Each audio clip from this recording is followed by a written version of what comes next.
அஸ்ஸலாமு அலைக்கும். வாங்க எங்கள் ஊருக்கு போவோம். பியூட்டியான ஊர். சுற்றி வர சம்பங்கி பூ செடி வச்சுருக்குறோம்.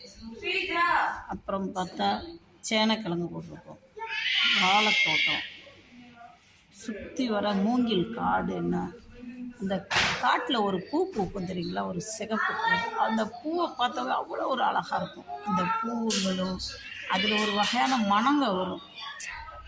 அப்புறம் அந்த குருவிங்க, காக்காங்க, அதோட சத்தம், இந்த மூங்கில் காற்றுல அசைறப்ப அது ஒரு மாதிரி சவுண்டு வரும், கிரிச் கிரிச்சுன்னு.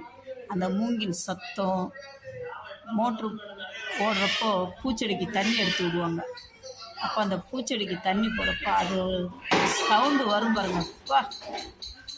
அந்த ஏன்னா இந்த வண்டி எந்த ஒரு சத்தமும் இல்லாமல் இந்த தண்ணி நீர் ஓடுற சத்தமும் அந்த மூங்கில் அசைவும் அந்த குருவிகளோட சவுண்டும் அவ்வளோ ஒரு அழகாக இருக்கும் பார்த்துக்கோங்க. அப்புறம் அந்த புளிய மரத்துக்கு அடியில் உட்காந்து அவ்வளோ சொர்க்கத்தில் உட்காந்த மாதிரி இருக்கும். அவ்வளோ கூலாக இருக்கும். ஏசியெல்லாம் எங்கே, ஏசியாக தோற்றுரும், அந்த அளவுக்கு இதாக இருக்கும்.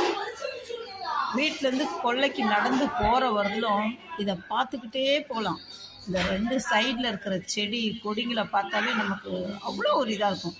வகை வகையான இந்த காட்டு பூ பூத்திருக்கும். அதை பார்க்க அவ்வளோ ஒரு அழகாக இருக்கும். காட்டுப்பூ எங்களுக்கெல்லாம் ரொம்ப ரொம்ப பிடிக்கும். அந்த காட்டுப்பூ சில நேரத்தில்